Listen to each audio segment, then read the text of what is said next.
Assalamualaikum adik-adik, kembali lagi bersama Kak Alvin. Bagaimana kabar kalian hari ini? Mudah-mudahan baik-baik aja ya. Ada yang tahu nggak pertemuan kali ini mau belajar tentang apa?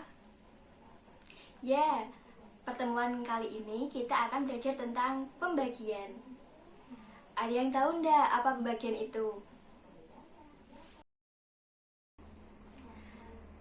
Pembagian dalam arti sederhana, pembagian yaitu pengurangan berulang sampai tidak ada sisa. Pembagian juga kebalikan dari perkalian. Nah, kita lanjut ke bentuk-bentuk pembagian yuk. Oke adik-adik, dalam matematika itu ada beberapa bentuk pembagian. Yang pertama, A.2B sama dengan C. Yang kedua, A per B sama dengan C. Yang ketiga, A garis miring B sama dengan C. Yang keempat, A.2 strip B sama dengan C. Dan yang terakhir, A di dalam kurung lalu B sama dengan C. Jadi, jangan bingung ya adik-adik. Nah, mungkin tadi adik-adik masih bingung, kok kakak pakainya A.2B sama dengan C? Nah, adik-adik, ini hanya permisalan saja ya, yang kakak simbolkan. Oke, kita bikin simbol ini dengan sebuah angka ya. Misalkan ada A.2B sama dengan C. A-nya kita ganti dengan angka 8, B-nya kita ganti dengan angka 2. Berarti hasil baginya dapat 4. Di dalam bentuk pembagian itu ada 3, yang namanya angka yang dibagi, ada pembagi, dan ada hasil bagi. Contohnya 10.25 sama dengan 2. Beberapa cara yang bisa kita gunakan untuk menyelesaikan pembagian. Nah, kakak akan bahas 2 cara untuk menyelesaikan pembagian. Yang pertama, pembagian dengan cara pengurangan berulang. Dan yang kedua, pembagian dengan cara bersusun atau biasa disebut dengan porogapit.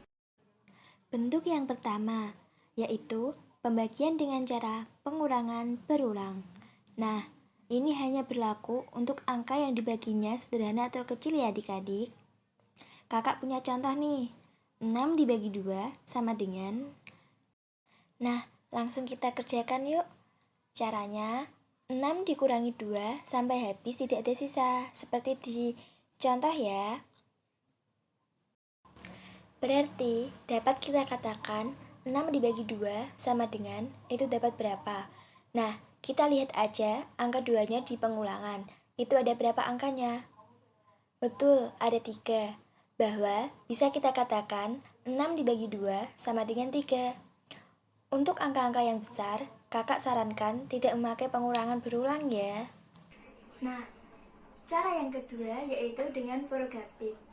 Adik-adik tahu apa enggak apa itu porogapit? Porogapit yaitu cara untuk menyelesaikan pembagian dengan menggunakan garis bantu yang mengapit antara pembagi dan angka yang dibagi. Nah, ini contoh garis bantunya ya adik-adik. Langsung aja ya, misal kakak punya contoh 64 dibagi 2. Kita gunakan cara porogapit ya. Nanti kalau pakai pengurangan berulang jadinya panjang. Langkah pertama yang dibagi yaitu angka 6. Hasilnya nanti dapat 3. Nah, hasil baginya tadi ditaruh di atas. Terus nanti yang angka 3 hasil bagi tadi dikalikan 2 dengan pembagi. Betul, 6. Nanti diletakkan di bawah angka 6 ya. Lalu, ditarik garis dikurangi hasilnya kan 0. Boleh ditulis maupun tidak. Lalu, angka 4 yang di belakangnya 6 tadi diturunin dan dibagi seperti langkah yang awal tadi. Oh iya adik-adik, untuk mengerjakan pembagian porogapit ini, adik-adik diharap sudah hafal perkalian ya. Setelah itu, bagi satu-satu angkanya. Menurunkan angka hanya boleh dilakukan setelah pengurangan ya.